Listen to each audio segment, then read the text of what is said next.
पढ़ेंगे आर्चन की सभ्यता का पार्ट 2।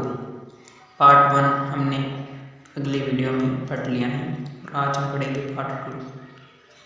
केवल धर्म ही जाति की उन्नति करता है, यह ठीक है, परंतु ये धर्मांकर जो जाति को उन्नत करता है, इस असभ्य कमीने पाप में जीवन की गंदी राख के ढेर के ऊपर नहीं होता है। मंदिरों और गिरजों को मंद मंद टिमटिमाती हुई मोमबत्तियों की रोशनी से यूरोप इस उच्च अवस्था को नहीं पहुंचा। वे कठोर जीवन जिसको देशांतरों को ढूंढते फिरते रहने के बिना शांति नहीं मिलती, जिसके अंतर ज्वाला दूसरी जातियों को जीतने, लूटने, मारने और उन पर राज करने के बिना मन नहीं पड़ती। केवल वही विशाल जीवन समुद्र की छाती पर मूंग दलकर और पहाड़ों को फाड़ कर उनको उसे मानता की ओर ले गया और ले जा रहा है। रॉबिन हुड की प्रशंसा इंग्लैंड के जो कवि अपनी सारी शक्ति खर्च कर देते हैं, उन्हें तत्वदर्शी कहना चाहिए, क्योंकि रॉबिन हुड जैसे भौतिक पदार्थों से ही नेल्सन और वेलिंगटन जैसे अंग्रेज वीरों औरों की हड्डियां तैयार हुई थी। लड़ाई के आजकल के सामान गोला बारूद, जंगी जहाज और तिजारती बेड़ों आदि को देखकर कहना पड़ता है कि इनसे वर्तमान सभ्यता से भी कहीं अधिक उच्च सभ्यता का जन्म होगा। यदि यूरोप के समुद्रों में जंगी जहाज मक्खियों की तरह न फैल जाते और यूरोप का घर सोने और हीरे से नहीं पड़ जाता, तो वहाँ पदार्थ विद्या के सच्चा आचार्य और ऋषि कभी न उत्पन्न होती। पश्चिमी ज्ञान से मनुष्य मात्र को लाभ हुआ, ज्ञान का वही सेहरा बाहरी सभ्यता की अंतर्वर्तनी आध्यात्मिक सभ्यता का वही मुकुट जो आज मनुष्य जाति ने पहन रखा है, यूरोप को कदापि नहीं प्राप्त होता यदि धन और तेज को एकत्रित करने के लिए यूरोप के निवासी इतने कमीने न बनते। यदि सारे पूर्वी जगत ने इस मेहता के लिए अपनी शक्ति से अधिक भी चंदा देकर सहायता की, तो बिगड़ क्या गया। एक तरफ जहाँ यूरोप के जीवन का एक अंश असभ्य प्रतीत होता है, कमीना और कायरता से भरा मालूम होता है, वहीं दूसरा और यूरोप के जीवन का वह भाग जिसमें विद्या और ज्ञान की ऋषियों का सूर्य चमक रहा है। इतना मान है कि थोड़े ही समय में पहले अंश को मनुष्य अवश्य भूल जाएंगे।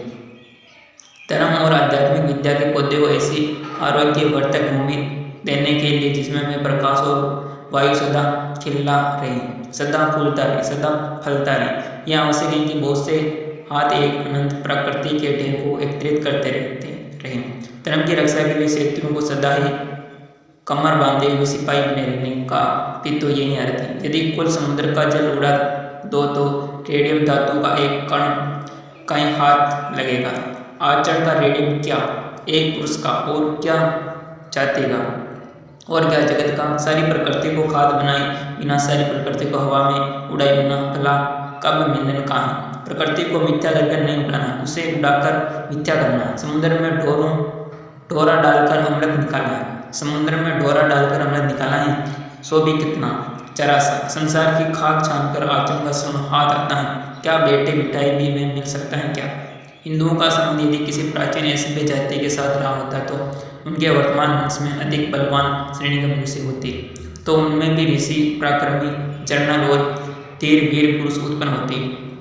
आजकल तो मैं उपनिषदों के ऋषियों के पवित्रता में प्रेम के जीवन को देख देखकर अहंकार में मग्न हो रहे हैं और दिन पर दिन अधोगति की ओर जा रहे हैं। यदि वे किसी जंगली जाति के संतान होते तो उनमें भी ऋषि और बलवान योद्धा होते। ऋषियों को पैदा करने के योग्य सभ्य पृथ्वी का बन जाना तो आसान है, परंतु ऋषियों को अपनी उन्नति के लिए राख और पृथ्वी बनाना कठिन है, क्योंकि ऋषि तो केवल अनंत प्रकृति पर सजते हैं। हमारे जैसी पुष्प संज्ञा पर गुर्जा जाते हैं। माना कि प्राचीन काल में यूरोप में उसी असभ्य थे, परंतु आजकल तो हम असभ्य हैं। इनकी असभ्यता के ऊपर ऋषि जीवन की उच्च सभ्यता फूल रही है और हमारे ऋषियों के जीवन के फूल की संज्ञा पर आजकल सभ्यता का रंग चढ़ा हुआ है। सदा ऋषि पैदा करते रहना, अर्थात अपनी ऊंची चोटी के ऊपर इन फूलों को सदा धारण करते रहना ही जीवन के नियमों का पालन करते हैं।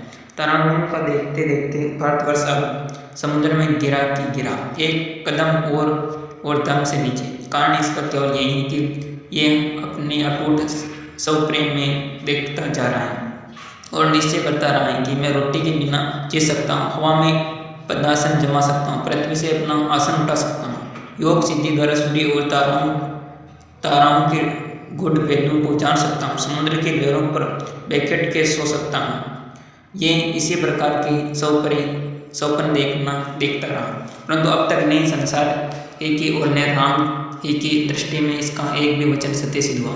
यदि अब भी इसकी निंदा न खुली तो वे धड़क संग फूंक दो, कूच का घड़ियाल बजा दो, कह दो भारतवासियों का ऐसा संसार से कूच हुआ। लेखक का तात्पर्य केवल यह है कि आचरण केवल मन के सपनों से कभी नहीं बन सकता।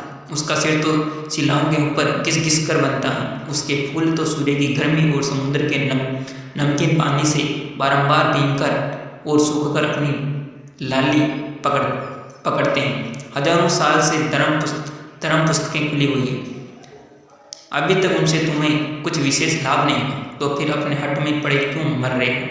अपनी अपनी स्थिति को क्यों नहीं देखते? अपनी अपनी कुदाली हाथ में लेकर क्यों आगे नहीं बढ़ते? पीछे मुड़ मुड़ कर देखने से क्या लाभ? अब तो खुले जगत में अपने असुमेघ देह का घोड़ा छोड़ दो। तुमसे हर एक को अपना असुमेघ करना है। चलो तो सही, अपने आप की परीक्षा करो। धर्म के आचरण की प्राप्ति यदि ऊपरी आडंबरों से होती तो आजकल भारत निवासी सूर्य के समान शुद्ध आचरण वाले हो जाते।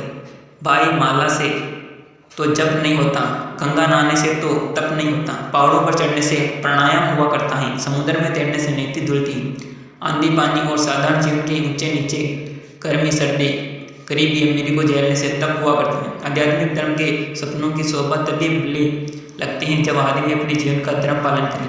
खुले समुद्र में अपनी जहाज पर बैठकर ही समुद्र की आध्यात्मिक शोभा का विचार होता है। भोग को तो चंद्र और सूर्य भी केवल आटे की बड़ी बड़ी 2 रोटियों से प्रतीत होता है। कुटिया में ही बैठकर धूप, आंधी और बर्फ की दिव्य शोभा का आनंद आ सकता है।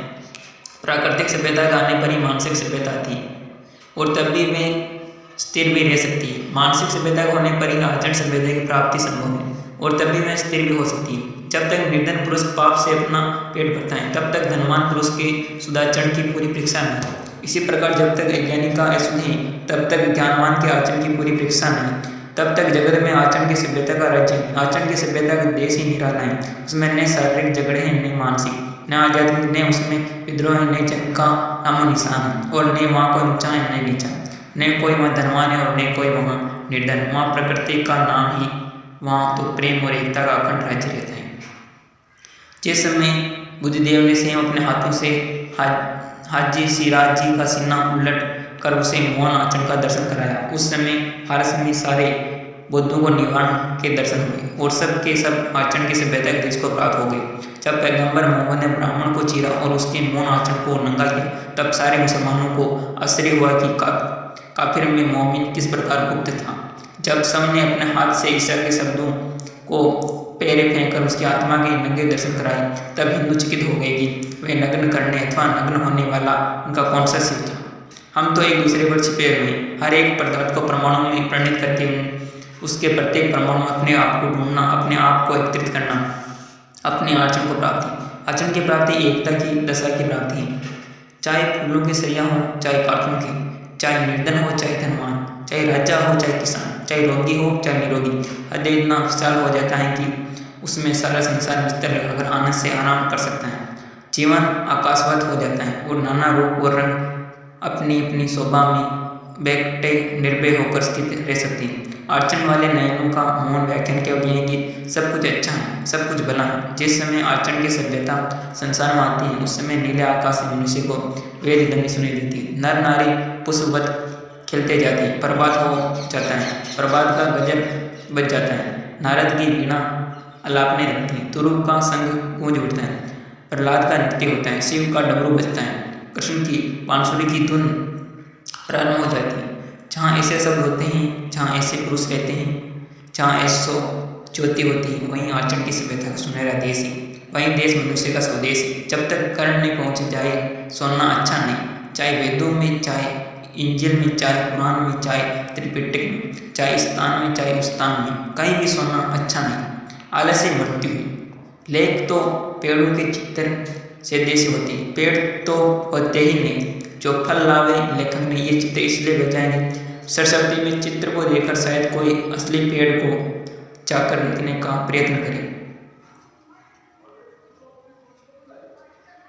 आज का हमारा आचरण की सभ्यता पाठ यहीं खत्म होता है और इसके लेखक ही सरदार